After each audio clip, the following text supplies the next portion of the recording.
여러분 안녕하십니까? 제9회 전국동시 지방선거 BTV 특집 뉴스 시작합니다. 유권자 한 분 한 분의 표가 모여 지역의 새로운 변화를 예고하고 있습니다. 이번 시간에는 지방선거의 의미부터 우리 지역 선거구의 주요 쟁점과 현안까지 짚어보도록 하겠습니다. 네, 먼저 오늘 선거를 함께 분석해줄 전문가분을 소개시켜드리도록 하겠습니다. 글로컬 소프트파워 연구소 윤권정 소장님 나오셨습니다. 어서 오십시오. 예, 안녕하세요. 네, 소장님 안녕하십니까? 예. 네, 투표는 하셨나요? 사전선거 첫날 했습니다. 아, 그러세요? 예. 전 오늘 하고 왔습니다. 네, 먼저 드디어 오늘 선거 날인데 이 선거의 의미부터 짚어주시죠. 그러게요. 6월 3일이 됐네요. 네. 저는 이제 2026년이 대전환의 시대다 이렇게 규정을 하고 있는데 이제 세계적으로도 전쟁의 시대, 대혼란의 시대가 됐고 지금 이제 국내적으로는 아직 그 상처가 아물지 않은 12.3 내란의 문제 그리고 각 지역에서는 치열한 지방화 시대의 생존 게임이 시작이 됐어요. 이 시점에서 이제 지방선거가 이루어지기 때문에 굉장히 중요한 분기점에 와 있다라고 저는 생각을 하고 있고요. 여당에서는 내란에 대한 심판 그리고 야권의 그 보수 지역에서는 정권 심판 이렇게 큰 프레임 싸움이 지금 이렇게 충돌을 하고 있어서 네. 과연 유권자들은 과연 지방화 시대 그리고 민주주의 복원 그다음에 소멸하는 지역의 문제들을 어떻게 바라보고 선택을 할지 굉장히 지금 귀추가 주목되고 있는데요. 우리가 이제 1987년도 이후에 네. 대통령 직선제를 했고요. 그다음에 지방자치가 시행이 됐어요. 벌써 이제 1회부터 8회까지 진행이 됐고 9회에 지금 와서 그 선거를 하게 되는데 얼만큼 진화를 했고 그다음에 아까 말씀드린 지방화 시대에 우리가 얼만큼 준비가 돼 있는지 그리고 얼만큼 이 지방선거가 중요한지에 대해서 아주 중요한 분기점이 와 있다고 보고 있습니다. 네, 이렇게 나라 전반적인 이슈들까지 짚어주셨는데 우리 지역에도 사실 선거 기간에 다양한 이슈가 있었단 말이죠. 좀 짚어주실 수 있을까요? 크게 보면 이제 저희가 충청권에 대한 문제, 네. 지난 8회 때는 충청권의 충남, 충북, 대전, 세종 이 4개 권역 네. 여기에서 국민의힘이 광역에서 전체 다 이겼습니다. 우리가 이제 총선이라든가 대선이라든가 그다음에 지방선거의 판세를 균형을 이렇게 볼 때 통상 보면 충청권이 캐스팅 보드를 진다 이런 얘기를 하거든요. 네. 충청권이 어느 쪽에 그 쏠림의 현상이 나타나느냐에 따라서 그 정치 지형 자체가 바뀌고 있는데 네.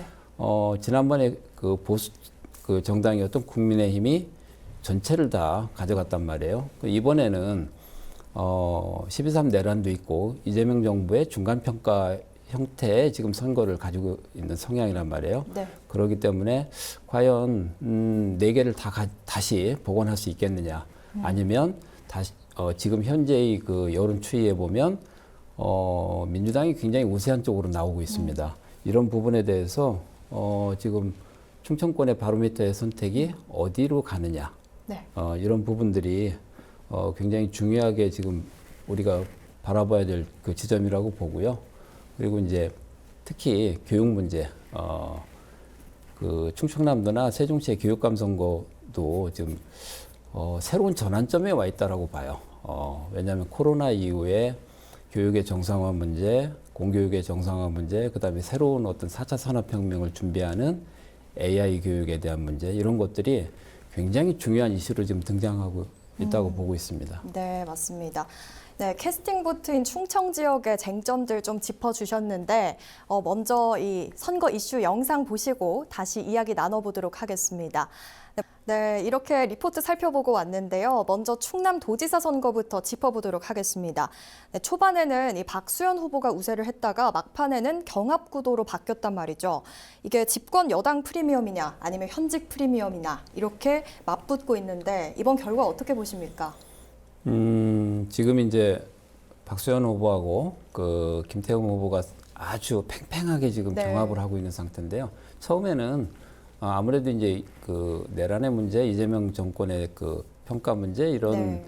그 상승 요인 때문에 박수현 후보가 좀 드라이브를 걸었던 것도 있는데 사실은 두 후보들의 이렇게 성향을 보면 우리가 김태형 후보를 소신도지사, 굉장히 소신적인 발언을 많이 하고 추진력을 가지고 있다. 지난 8회 선거 때는 힘센 충남이라는 용어를 썼어요. 네. 이번에 보니까 위대한 충남이라는 용어를 쓰더라고요. 이제 좀 사이즈를 키우고 좀 더 글로벌한 이런 그 정책들이 나오겠다. 그래서 김태흠 후보 같은 경우는 지난 8회에 베이밸리를 주장을 하면서 대한민국 산업의 중심을 충남권에 동력으로 삼겠다라는 이야기를 하고 있고요.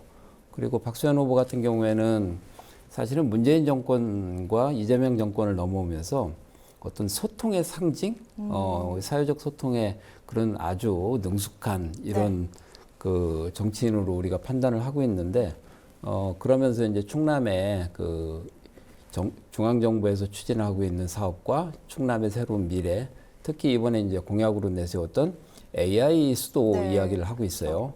그래서 미래 산업에 대해서 강력한 동력을 정치적으로 이제 그 정책에 연결을 시키겠다. 이런 부분들이 충남에 지금 첨예하게 있는 부분이고요. 또 우리가 이제 지형 자체를 보면 천안 아산을 중심으로 한 도시권의 문제, 그리고 이제 도농복합 지역이지 않습니까? 그래서 이제 농촌 지역, 어촌 지역에 있는 그런 특성들이 선거가 어떻게 그 결과가 나올지는 조금 전국적으로 봤을 때 가장 근사치의 그 결과가 나오지 않나 이렇게 지금 예상을 하고 있습니다. 네, 알겠습니다. 그러면 다음은 세종시장 이야기로 넘어가 보도록 하겠습니다. 현직 시장이죠. 이 최민호 세종시장이 재선할 수 있을지가 관심이 모아지고 있는데 판세 어떻게 보십니까? 최민호 시장이 이제 현직 시장이지 않습니까? 그리고 이제 다시 그 출마를 했는데 대부분 현직 시장들은 지난 4년 동안 어떻게 시정을 펼쳤는지에 대한 평가 그 현상들이 있어요. 근데 최민호 시장 같은 경우에는 우리 앞에서도 봤듯이 절대 다수의 그 민주당과 국힘의 그 지방의회 비율이 굉장히 차이가 났었어요. 8회 같은 경우는 13대 7이었는데 이것 때문에 의회가 발목을 잡는다. 그래서 의회와 시의회하고 갈등하고 이런 모습들이 아마 전국 광역에서 가장 많고 극단적으로 가지 않았나. 이런 부분에서 소통의 문제라든가 아니면은 그 정책의 추진력의 어떤 방향성 이런 것들을 풀어나가는 해법이 어떻게 시민들한테 비춰졌을까. 그리고 이제 또 하나는 조상 후보 같은 경우에는 사실은 세종시가 가지고 있는 지금 이번 지방선거에 당선된 사람들은 이재명 정부에 남아있는 4년과 같이 하게 돼 있습니다. 그래서 대통령 직무실의 이전, 그다음에 세종 그 국회의사당 이전, 대통령도 천명을 했듯이 이 문제가 임기 내에 어떻게 완성될지 그 일을 대통령의 사람이라고 하는 조상우 후보가 강력한 이춘희 후보까지 꺾어가면서 이제 후보가 됐습니다. 그러다 보니까 동력은 상당히 이렇게 활발하게 진행이 되고 완성이 될 수 있겠다라고 하는 기대 심리가 큽니다. 반면에 이제 세종시가 가지고 있는 역시 마찬가지 원도심과 구도심의 이런 괴리나 이런 그 정서적 차이들이 굉장히 큽니다. 이 부분을 어떻게 또 해결할지 이 부분들은 또 유권자들의 선택에 반영이 되겠죠. 네, 세종시 선거 판세부터 지역 이슈까지 조금 짚어주셨는데 교육감 선거 이야기도 들어보겠습니다. 이 최교진 전 교육감이 교육부 장관에 기용이 되면서 후보들의 단일화 이슈가 좀 뜨거웠거든요. 어떻게 보십니까? 특정 후보 개소식에 최교진 교육감이 들어오셨어요. 그래서 이제 그런 부분들은 조금 저는 부적절하다고 봅니다. 나중에 충분한 그 해명이나 그런 부분들이 있었어야 되는데 약간 미진한 부분도 있고요. 우리나라의 그 평균 연령이 한 45.7세 이렇게 돼요. 근데 세종시가 39세 정도 돼요. 그 다시 얘기하면 역설적으로 세종시가 대한민국에서 가장 젊은 도시예요. 그렇다는 얘기는 그 학생들이나 그 미래 교육에 대해서 민감도가 굉장히 높다. 그리고 구성원 자체가 공무원이나 그 국제연구원, 그다음에 이제 그 나머지의 도시 구성을 가지고 있는 집단들의 속성들이 교육력이 높을 수밖에 없어요. 근데 저는 그 세종시의 특징이 뭐였냐면 전에 대전광역시에 정부청사가 들어오고 연구기관들이 들어왔을 때 그런 정주 공간이라든가 가족이 같이 할 수 있는 교육 인프라라든가 이런 것들이 구성이 안 된 상태에서 굉장히 불안하게 왔어요. 네. 지금도 역시 세종도 비슷하거든요. 그래서 이제 이게 이번에 이제 그 구회 선거가 끝났을 때 4년 동안에 이게 얼만큼 탄탄하게 구축이 되느냐. 그리고 그 문화적 욕구, 그다음에 교육 시설에 대한 문제 이런 것들이 구성이 안 되면 세종시 교육이 아무리 청사진을 내놔도요. 이게 불안전한 상태가 될 수밖에 없고. 네. 우리가 이제 최경진 교육감이 교육부 장관으로 가는 거를 봐서 이게 한편으로는 이런 판단도 합니다.